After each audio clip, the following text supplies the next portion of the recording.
नमस्कार साथियों, आप सबका पुनः स्वागत है श्रद्धा एस्ट्रो ज्योतिष में।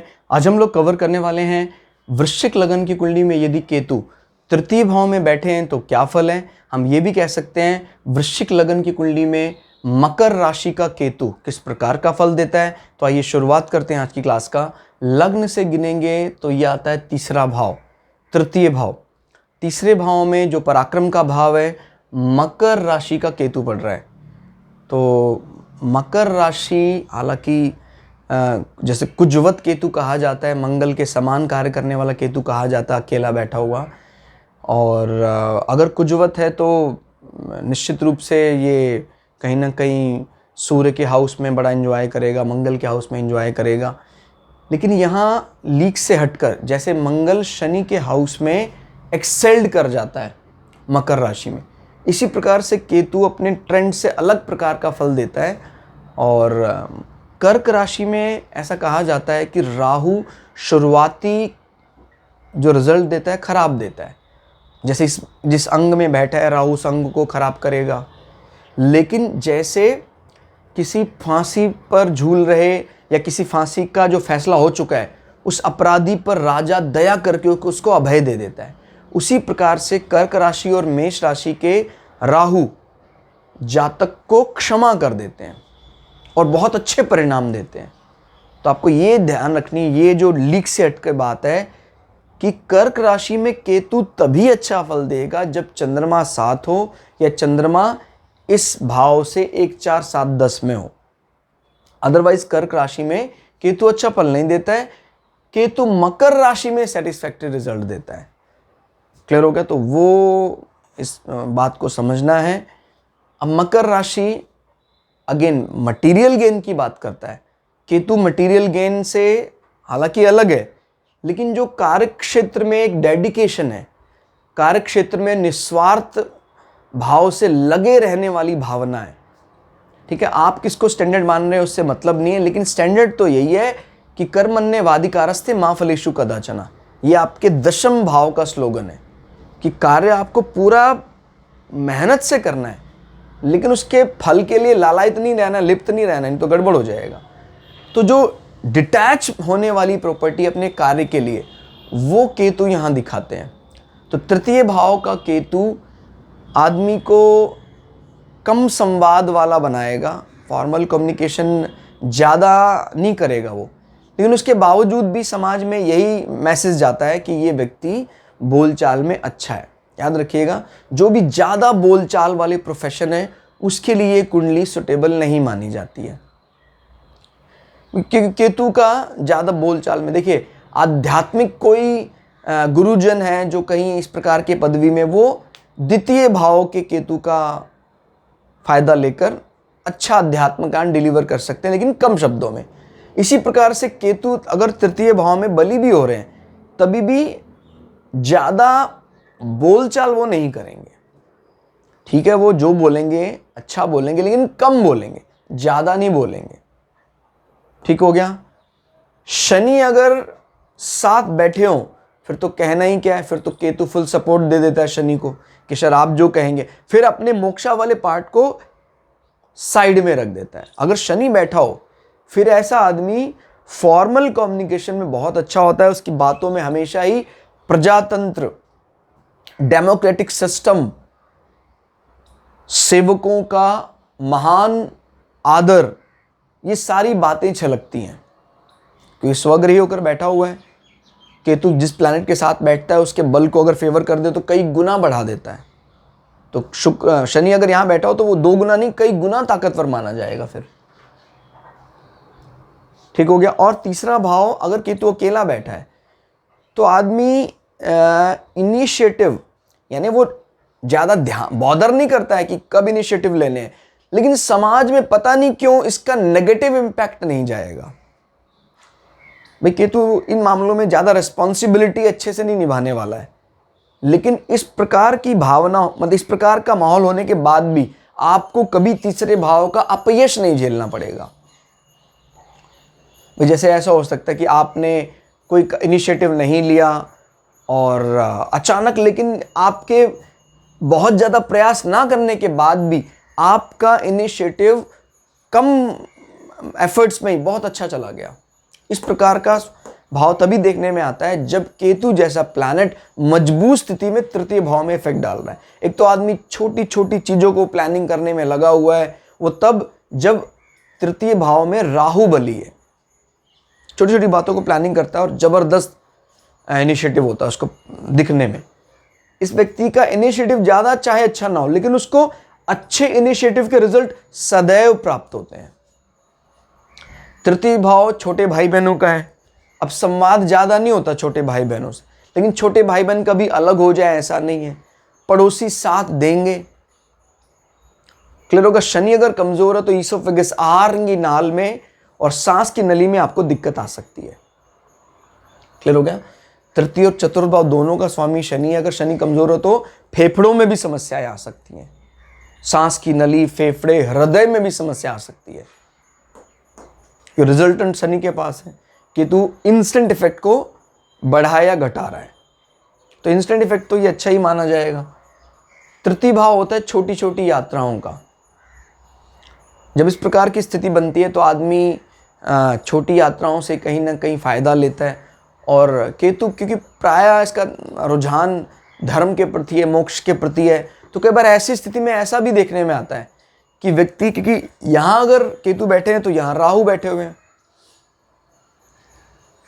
जीवन के शुरुआती वर्षों के बाद राहु यहां अच्छा फल देने लग जाएंगे। कर्क राशि का राहु भाई, जैसे 22-23 साल के बाद राहु आपके नवम भाव में अच्छा फल देंगे। उससे पहले तो आपको भाग्यहीनता का भय और इस प्रकार की चीजों में आपको बड़ी दिक्कत झेलनी पड़ी।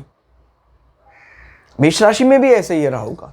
इसीलिए तो मैंने कई बार बताया, राहु और केतु कोई सरल रेखा नहीं है कि ये फल बोला है ऐसे कैसे ही आएगा। ये अपने फल को एकदम ड्रास्टिकली चेंज कर देते हैं।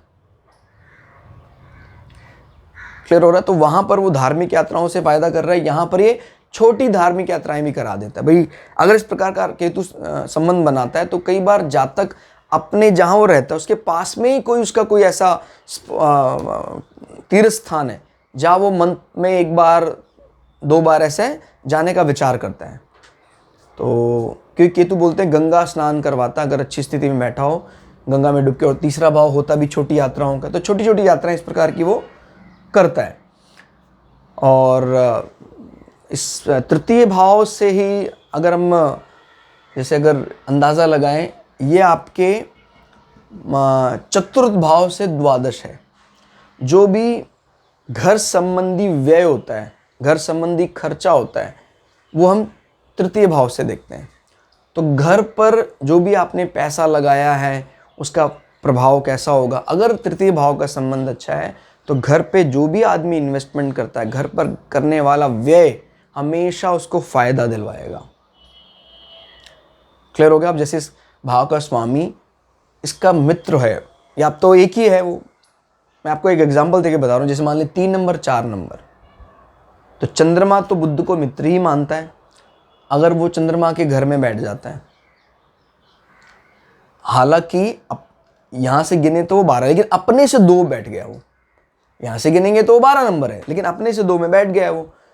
तो जो भी वो घर पर व्यय करता है वो उसके घर को और प्रतिष्ठा और सुखी बनाता है।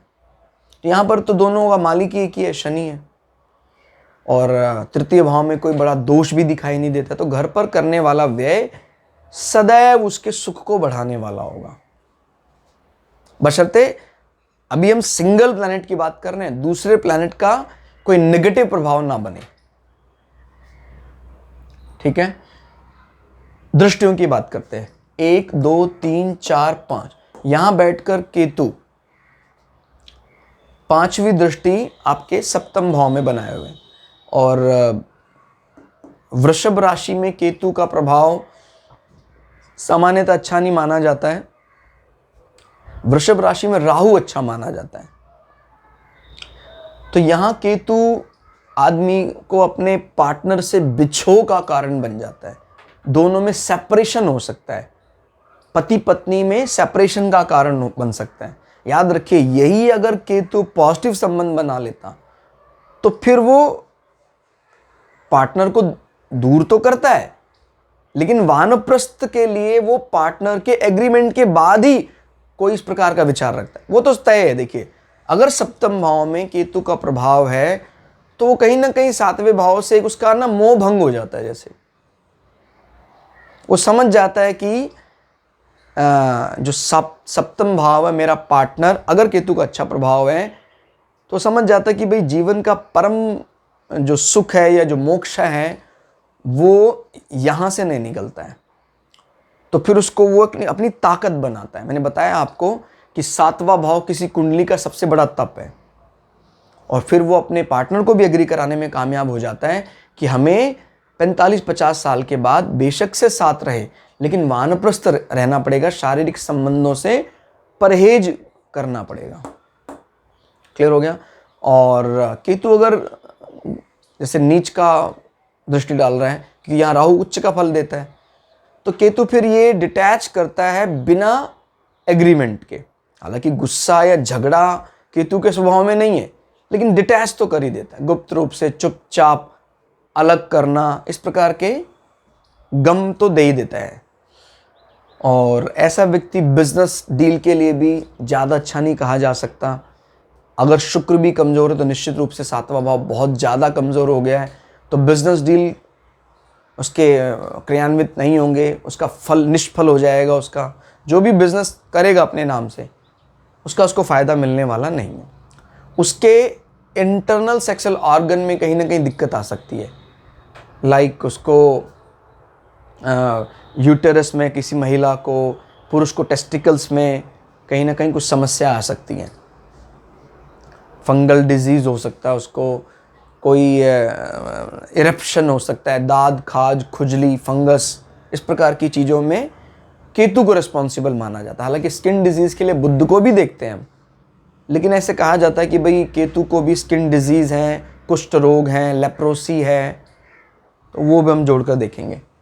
5, 6, 7 सातवीं दृष्टि को काउंट नहीं करना है। 8, 9 नौवीं दृष्टि से केतु तीसरी पृथ्वी तत्व राशि में नज़र बनाए हुए। सामान्यतः मटेरियल गेन के लिए तो कहीं ना कहीं छोटे भाई बहनों से आपको कुछ फ़ायदा मिल सकता है, जाने अनजाने, चाहे उनका मन करे ना करे। ठीक है, छोटे भाई बहनों से फ़ायदा आपको मटेरियल गेन के लिए मिल रहा है। लेकिन ये दृष्टि बड़े भाई बहन और मित्रों से अलगाव की स्थिति बनाती है, क्योंकि पृथ्वी तत्व राशियों में केतु अच्छा फल नहीं देता है। मकर राशि तो एक एक्सेप्शनल केस है, एक अजीब केस है या अलग केस माना जा सकता है।